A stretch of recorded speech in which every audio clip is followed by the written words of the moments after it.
You may be wondering what a fireside chat is without the fire. However, imagine one, because that's what we're all good at doing. And it's to allow you to get to know some of the aspects of Jim that don't appear in his Bix and Calp and Iceberg and multiliteracies and identity texts. So we're going to perhaps uncover some dark secrets? No. No. Well, welcome everyone to our not so intimate fireside chat. As we prepared for this little conversation, Jana, Jim's partner, was kind enough to give us some interesting photographs of the past. And is that me that's clicking? That's the fire crackling. Okay. So in these interesting photographs, there were a few group photos of you in high school. And as we were looking at them, we were all trying to figure out, where's Jim? And none of us were all that successful because you were wearing a pair of dark-rimmed glasses. So one of the group members said, we have to ask him, where have those glasses gone? Because have you ever seen Jim with glasses? No? Some of you may have. Jim, where are the glasses? As I've grown older, my vision has improved. Okay. Now, because we're all excited about languages here, can you tell us about your first encounter with bilingualism? Well, I grew up in Ireland, as most of you know, and Ireland has two official languages, one of which people speak, and the other one which has been threatened for a long time and has been undergoing long-term resuscitation, revitalization with some but limited success. But my first experience of bilingual education, of immersion programs, was when I was in the equivalent of grade 1. I'd had some exposure to Irish before that in what is, I think, still called infant schools, or what at that point in the 50s were called infant schools in Ireland, the equivalent of kindergarten and pre-kindergarten. But my parents sent me to the same school that my older brother, wanted to send me to the same school that my older brother was going to, but they couldn't get me in that initial year. I think I probably failed the phonics test, so so there was going to be space the next year, so they sent me to the school that was closest to it, which was an all-Irish school, or Gaelscoil.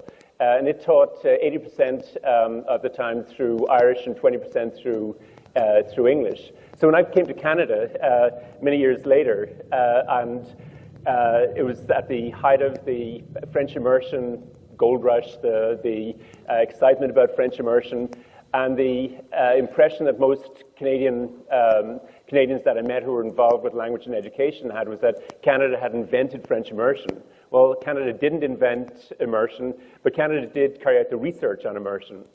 But I went to a school that was essentially an immersion program, and I can remember not understanding very much the first few months, and then gradually forgetting about language and doing very well academically by the end of that year. And I can remember speaking Irish with friends going home in the bus. So the reason that my parents had sent me to that school was my brother and I could go in on the bus together, and he would go one way and I would go the other.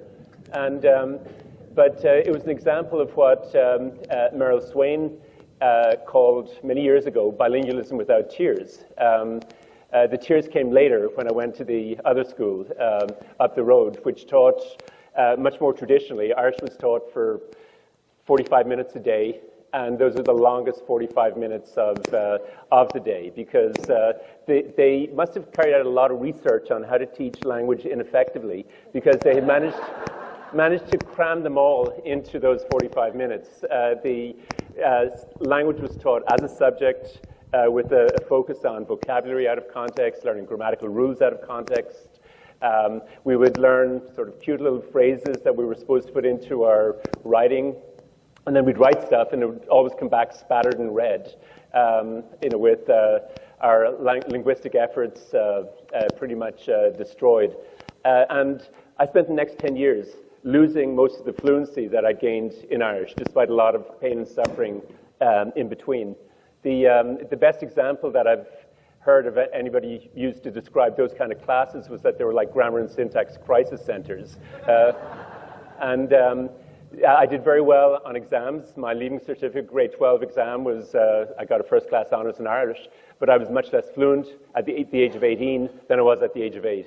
So my work later on bilingual education, I think has sort of been intuitively influenced by those personal experiences, where the obviousness of teaching through the medium of the language was brought home to me at a very early age. How about secondary school? I guess it was a Catholic secondary school? Yeah, it was a school run by the Jesuits. And any fond memories of going to school with the Jesuits? I could answer that very simply, a two-letter word, but that would be unjust. There was obviously good and bad things, but the one thing that stands out in my mind is influencing some of the work I've done since that time is that, as any of you who've had Jesuit education inflicted on you will know, the Jesuits have their own very peculiar notions of what should constitute education. So if you were in the top class, the classes were typically streamed into 3 levels. If you were in the top class at the secondary level, you did not have a choice in terms of the subject matter that you would take. You had to take Latin and classical Greek. That meant that you couldn't take any science courses. So I went through all my schooling never having taken science. And some will say it's obvious, from my subsequent work. But it's when we would ask, why are we learning all of these dead languages? We're learning Irish, we're learning Latin, we're learning classical Greek, none of which anybody speaks. So unless any of us want to become priests, then Latin is not going to be much good to us. And the answer was always a variation of the theme, sit down and be quiet, it's good for your head. And you can't really know English unless you know Latin. And that was not very convincing to us at the time, even though when I was much older and learned a little bit about the origins of English and learned the difference between academic language deriving primarily from Greek and Latin and the conversational language that derived more from Anglo-Saxon roots, something that my late colleague here in OISE, David Corson, highlighted in much of his work. It became obvious that, okay, there is a legitimacy to what the Jesuits were saying. The problem was that they didn't teach for transfer across languages. Latin was taught in the Latin classroom, and there was never any pointing out that, here's the root of, for example, the word to say, dicere, and here are all the English words that it appears in. That wasn't done. We had to kind of figure that out for ourselves, and most of us didn't. But also if they had been more, I guess, pragmatic, they would have realized that they could have taught us Italian and had exactly the same impact on English, or Spanish, or any other of the Romance languages, because they're all dialects of Latin, essentially. And so the notion of teaching for transfer across languages and interdependence, in some sense, it's had its origins in that experience of learning Latin and classical Greek, or learning them and quickly forgetting them. I think that's what drew us together. I also was like Jim and had to take those exciting languages. Now, if we skip ahead to post-secondary education, I know your initial experiences were in Ireland, but for some reason you ended up at the University of Alberta. I was wondering if you could explain how you ended up there. Who doesn't like minus 40? There's got to be something else. I was told there were perhaps some additional reasons. Well, I guess I wanted to travel. I'd worked in the States for 2 summers, and graduate school was a good exit route in terms of seeing more of the world and getting out of my Irish situation, which was not problematic, but I just wanted to expand my horizons. And I'd done a Bachelor of Arts at University College Dublin, and with a major in philosophy and a minor in psychology, or philosophical psychology, and then a diploma in applied psychology. And at that stage in the early 70s, psychology was just beginning to appear as a discipline, at least in Ireland. So we did a little bit in the diploma in applied psychology, we did a little bit of industrial psychology, child psychology, clinical psychology, you name it, all of the psychologies we kind of dabbled a little bit in. And during that year, there was somebody who'd come back, was hired by the department, and he'd come back from the University of Alberta. And so that was when I first realized that there was a place in the world called Alberta. Then there was two friends of mine who were a year ahead of me who did a degree in economics, and both of them applied to University of Alberta to get to do a master's program in economics, and they got accepted. And their degree was just a second-class honors, whereas mine was a first-class honors. And I thought, okay, that might be a good place to apply because it can't be a great university and they might accept me. And then the other major reason was that the University of Alberta was the only university in North America that I could find at that stage that did not have an application fee. And I actually also did apply to McGill, which had a $5 application fee, and which I didn't pay. And they rejected me. And then all of the American universities had a $20, $25 fee, which at that time was, a fairly significant amount of money. So I ended up at U of A by default. I didn't really know exactly where Edmonton was. My map of the states that I'd got when I was working in Cape Cod and in Massachusetts cut Canada just above Calgary. So I knew that Edmonton was somewhere above, but I really didn't know whether it was 50 or 500 miles above there. And so I ended up there not for academic reasons, but it was certainly a good experience, and I very much appreciate Edmonton and Alberta. I learned a lot there. Now, let's move to those early years when you were still being shaped.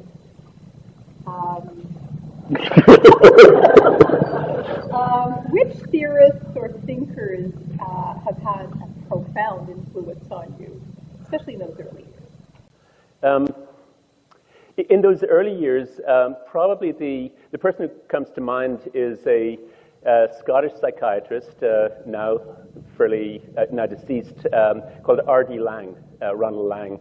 And Laing's, when we were doing when colleagues of mine, peers of mine, and I were doing this psychology degree, we started reading Laing. This was mid to late 60s, or I guess late 60s, and it was a time of student revolt. Paris was being dug up, and cobblestones were being flung at police, and we also had our own occupation in the University College Dublin.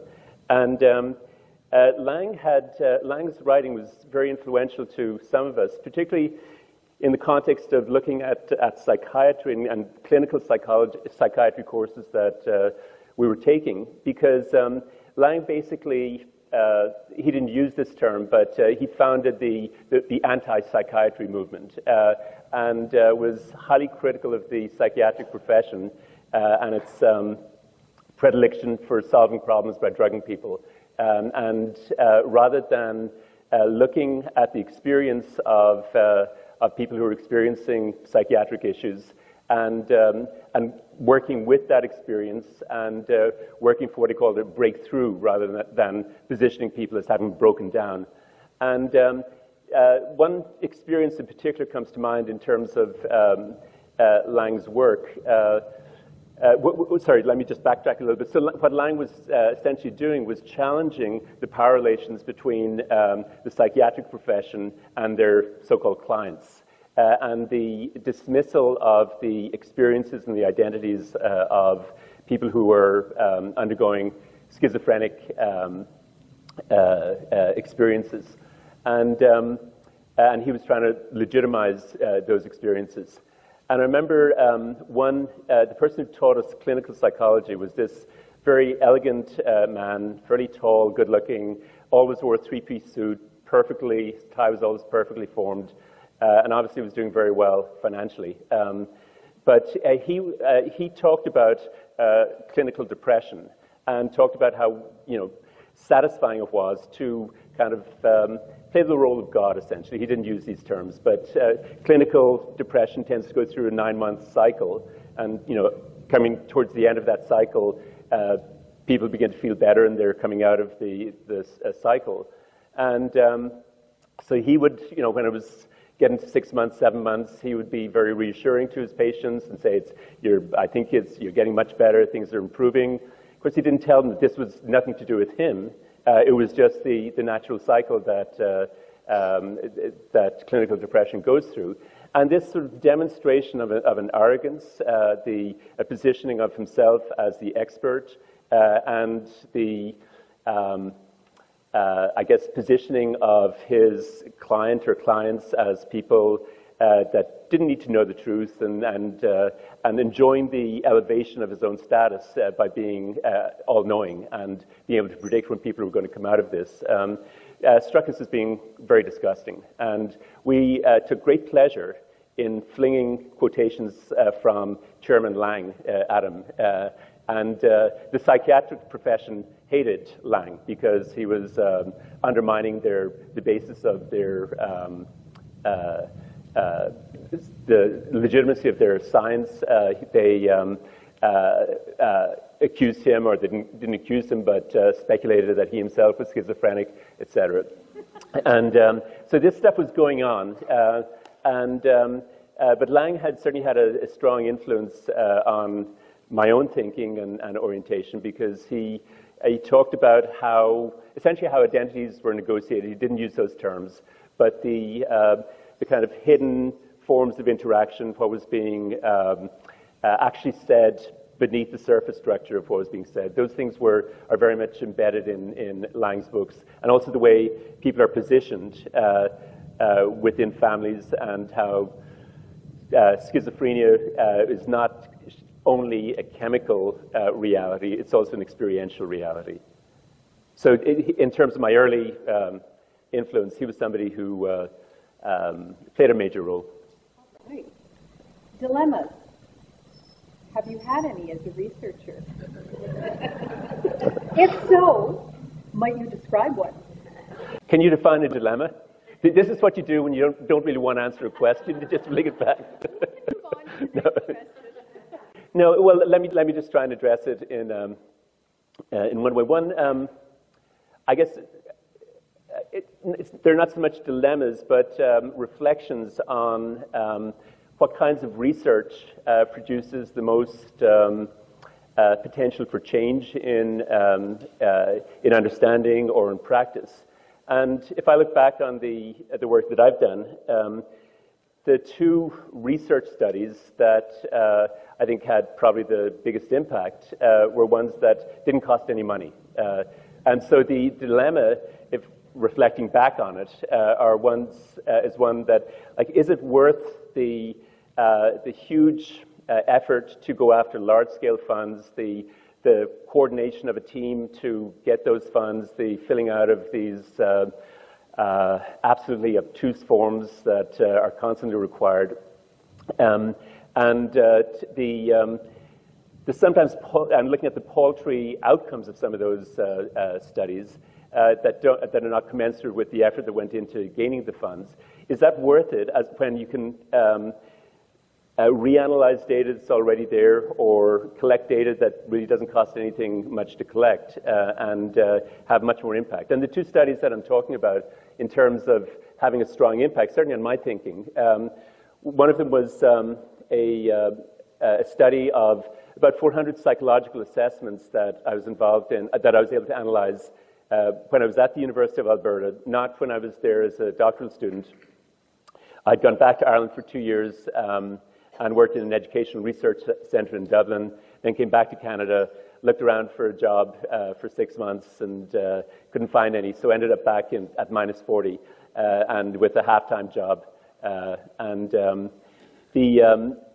one of the things that, and I worked in a place called the Centre for the Study of Mental Retardation, and we had organized a conference for the two school systems in Edmonton looking at, I guess, special education issues. And J.P. Das, the director of the center, asked me if I would talk about second language issues connected to special education.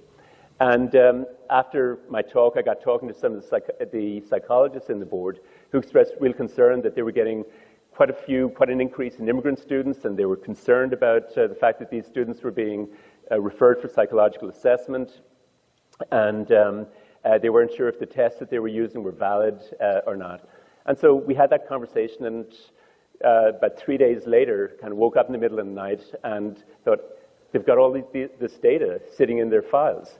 And so I just wrote up a 2-page proposal to let me go rifle their files, collect the data that they already had sitting there, and go on a fishing trip, essentially, and see what came out of it. I would never get within 1,000 miles of any files like that these days. But these were more informal times. So I was able to photocopy the assessments of students and look at what came out. And what came out was a pattern whereby teachers would often make comments in the referral form, the referral for psychological assessment, that said something like, Jose arrived 2 years ago from Latin America. He's made great progress in acquiring English. He now speaks it fluently, but I'm really worried about his reading skills. He's so far behind the other children in the class, I wonder if a learning disability is involved. Please advise.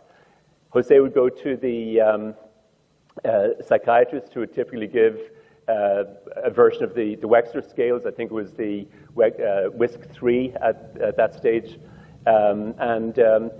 Typically, students would come up with a nonverbal or performance score of somewhere mid-90s, typically 90 to 95, and often their verbal score would be down in the 70s. And some of the psychologists were quite sensitive to this and interpreted very cautiously. Others were much less sensitive and interpreted this divergence between the verbal and performance measures as indicative of some kind of learning disability. Not taking account of the fact, and sometimes not even knowing, if the teacher didn't mention it, that the child was from a second language background. And you'd find entries in the files sometimes where 10 days after the assessment, called up the home and spoke to Mrs. X, and turns out Portuguese is the language spoken in the home. This might have something to do with the fact that the child got a 68 on the verbal measure, or the child has spent the last 2 years in Portugal. That might have something to do. But the psychologist had not picked that up in the assessment. So obviously the child was fluent in English, but obviously had not picked up CALP or had not come up to grade levels in that. So the distinction between BICS and CALP for basic interpersonal communicative skills and cognitive academic language proficiency was born in going through those data. And also, obviously, the need to take account of students' first languages in terms of doing any kind of assessment of students coming from second language backgrounds was very obvious in the data. And obviously, this seems totally obvious at this point, but at that stage it wasn't. And so that distinction between BICS and CALP came from a study that essentially cost nothing. I think I had the help of maybe 20, 30 hours from a research assistant just to help copy the files, but that was it. And then the other part of this was a reanalysis I was able to do when I came to Toronto in 1978, 79. I was able to reanalyze data from the Toronto Board of Education. I didn't have to go back to their files. Just looking at the report, I was able to make some inferences and work out some of the information. And this was a report written by Ian Wright, who was the director of research in the board at the time, and colleagues of his. And they had interpreted, it was part of the board's studies on immigrant students, their Every Student Survey, they called it at the time. And they'd analyzed about 1,200 students from immigrant background who'd learned English as a second language and looked at their performance. And they interpreted the data in terms of age on arrival. So they looked at students who'd arrived at different ages and how they were doing. And something that always bothered me, since I'd known about this report, it had bothered me that there's something wrong with this. And then suddenly it occurred to me that age on arrival and length of residence are two sides of the same coin. If somebody arrives at age 10 and they're tested at age 11, then they've been in Canada for 1 year. If somebody arrived at age 6 and they're tested at age 16, they've been here for 10 years. So I looked at the data through the lens of length of residence, and that's where the figure of 5 to 7 years required for students to catch up academically came from. And so again, that didn't cost any money. And I put that into the context of a really wonderful project that many of us in the Modern Language Centre were involved in the 80s, a project called the Development of Bilingual Proficiency. We got a large sum of money from the Social Sciences and Humanities Research Council. We spent a lot of time devising the study.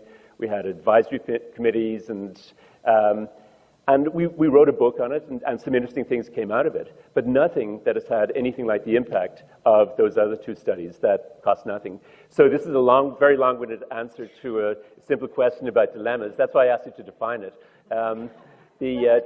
For us, yeah. Because we're all looking for money and having difficulty finding it these days, so that's a bit of an inspiration. Well, sometimes there's a lot of data out there that we just need to tap into or look at it in a different way. Now, Jim the Traveler, any poignant memories from your travels and conversations with teachers or educators or learners in different parts of the world? Many, but you know, One in particular? we'd be here a long time. There's a lot of the people who are at this conference today have helped me see incredible work going on in schools in different countries. I'm thinking of examples from Norway, from Denmark, policies that are in place and how what's going on in schools relate to those policies.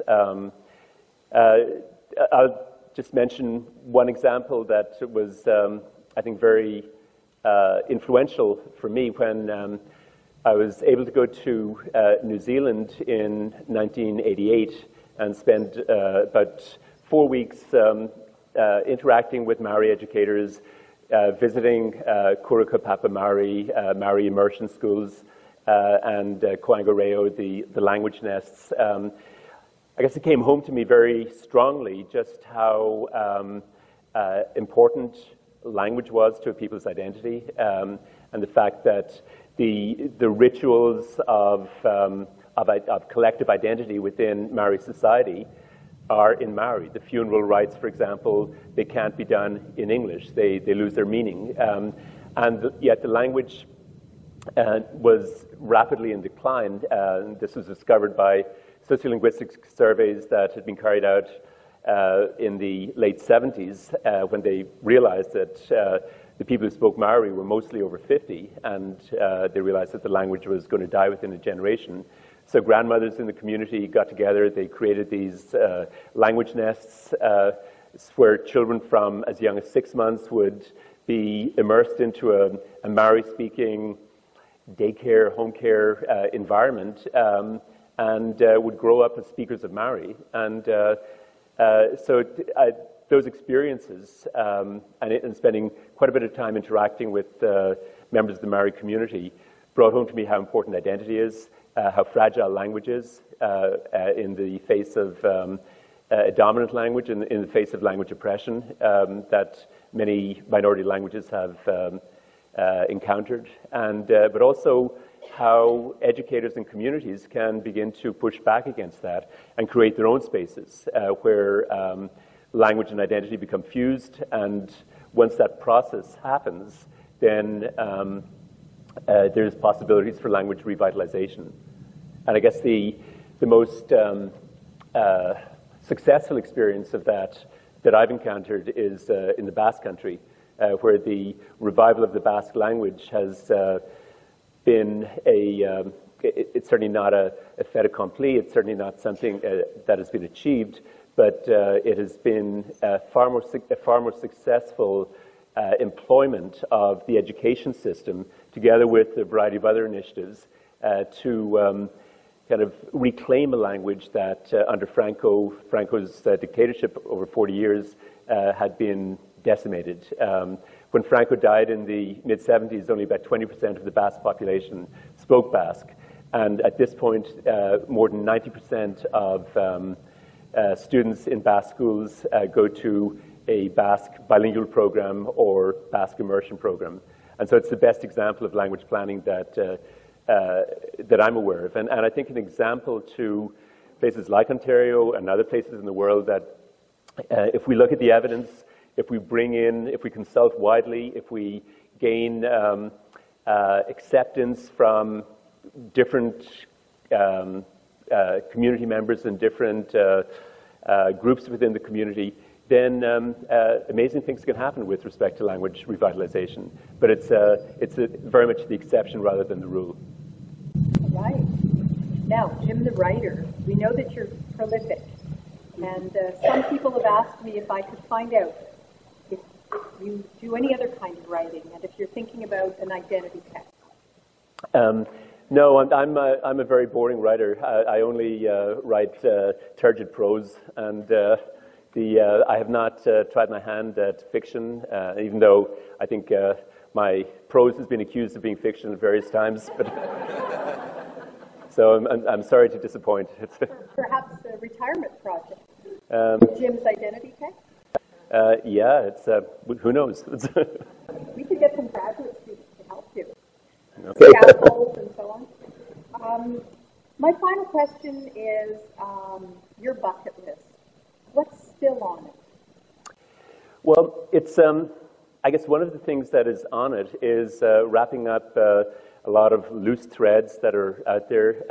One of the problems with many funded research projects is that you collect a lot of data, you work with inspirational teachers, you work with colleagues, and you get the data, you maybe write up one or two summary papers from it, but there's all kinds of richness in there that just doesn't get tapped because you got to get on to the next funded project, and or there's other things that are pressing. So there's a lot of, I think, untapped intellectual wealth in data that's sitting in filing cabinets or computer files in my various offices, and so I'd like to get into those data and wrap them up in ways that are satisfying intellectually. And what about the non-academic bucket list? I'd like to share all of them. I haven't really thought about the non-academic bucket list. It's give it some thought. I might. On this note, I'd like to suggest that we move down so that you can see a multimedia tribute that has been prepared by our wonderful crew over here, Amir and Bapuji, and with the help of many others. Please listen and enjoy. Come down so that you can see it well. And after... Thank you.